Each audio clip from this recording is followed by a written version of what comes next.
त्रिविधा भवति श्रद्धा देहिनाम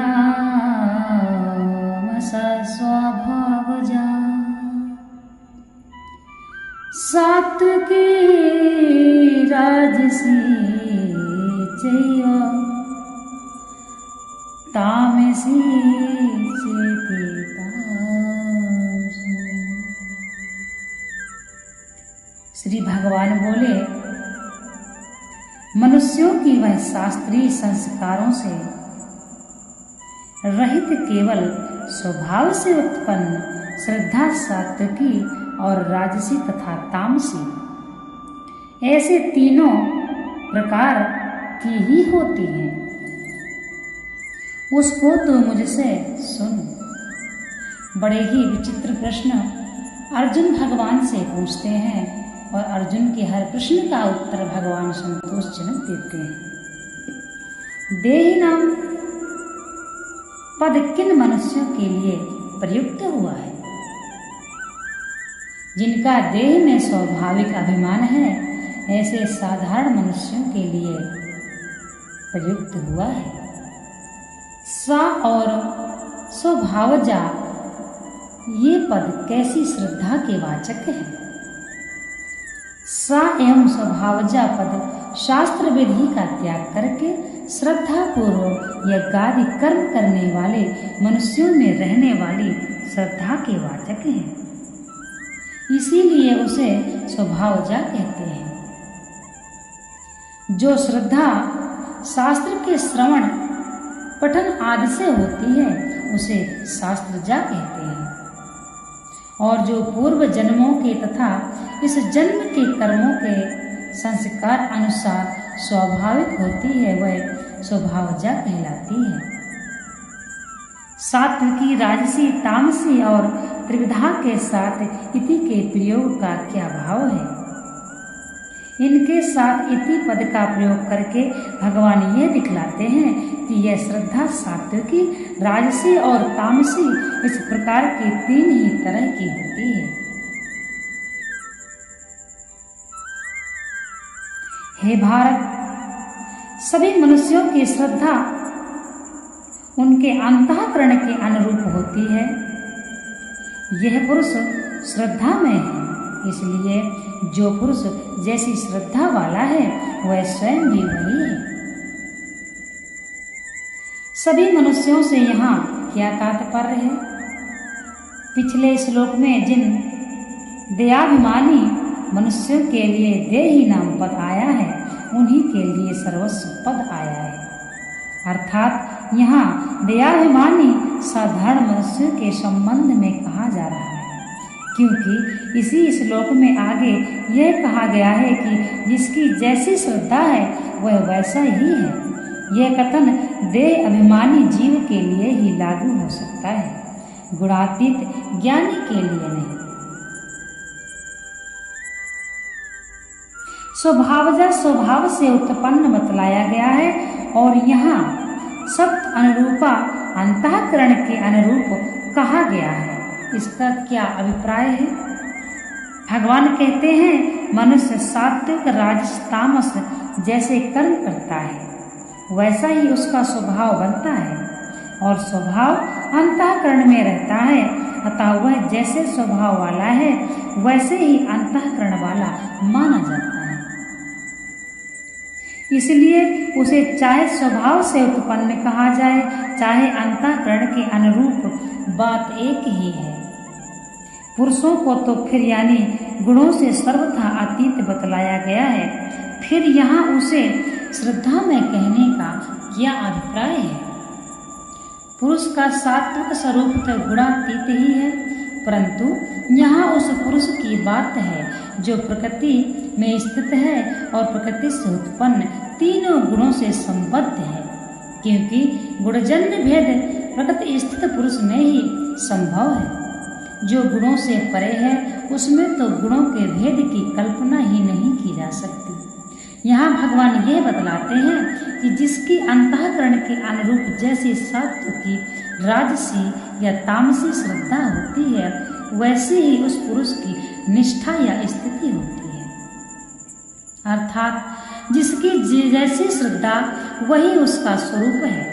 इससे भगवान ने श्रद्धा, निष्ठा और स्वरूप की एकता करते हुए उनकी कौन सी निष्ठा है, अर्जुन के इस प्रश्न का उत्तर भगवान ने दिया। श्रद्धा के अनुसार मनुष्यों की निष्ठा का स्वरूप बतलाया गया है। इससे यह जानने की इच्छा हो सकती है कि ऐसे मनुष्यों की पहचान कैसे हो कि कौन किस निष्ठा वाला है।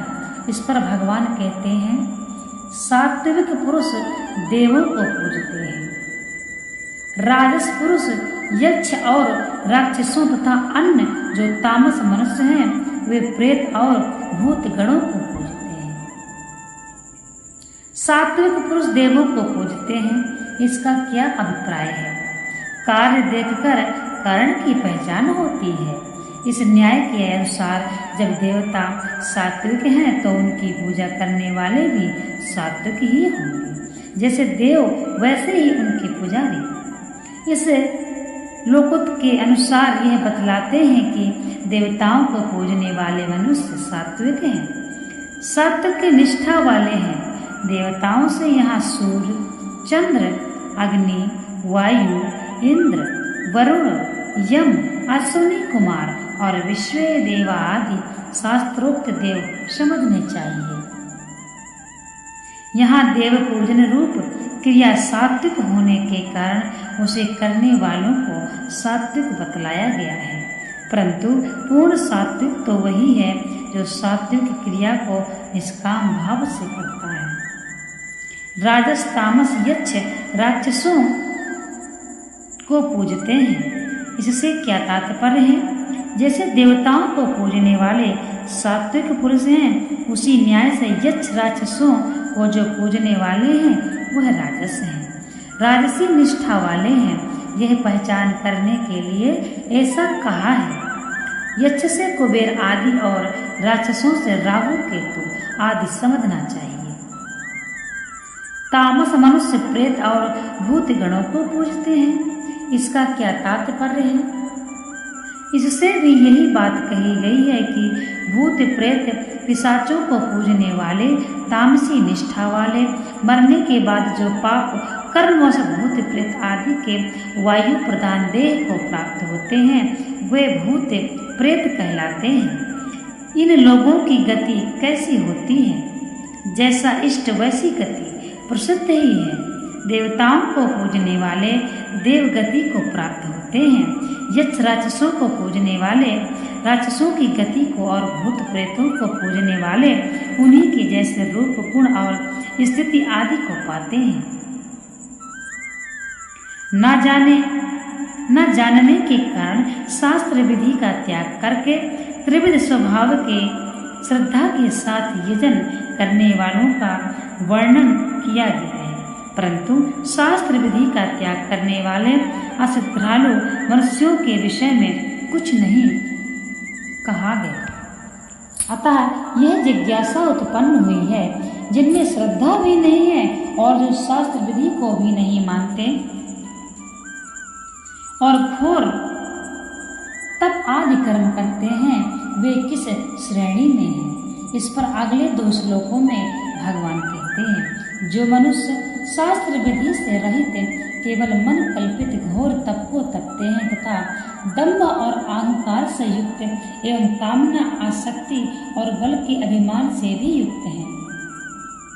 जिस तप के करने का शास्त्रों में विधान नहीं है, जिसमें शास्त्र विधि का पालन नहीं किया जाता, जिसमें नाना प्रकार के आडंबरों से शरीर और इंद्रियों को कष्ट पहुंचाया जाता है, ऐसे तप को शास्त्र विधि से रहित घोर तप कहते हैं। इस प्रकार तप करने वाले मनुष्यों को दंभ और अहंकार से युक्त बतलाने का क्या अभिप्राय है?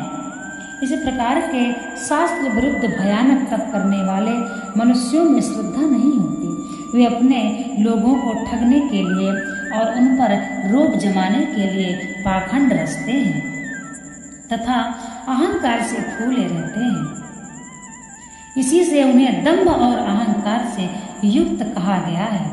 ऐसे मनुष्यों को कामना, आसक्ति और बल के अभिमान से युक्त कहने का क्या अभिप्राय है?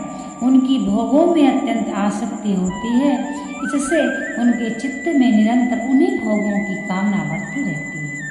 वे समझते हैं कि हम जो कुछ चाहेंगे वही प्राप्त कर लेंगे।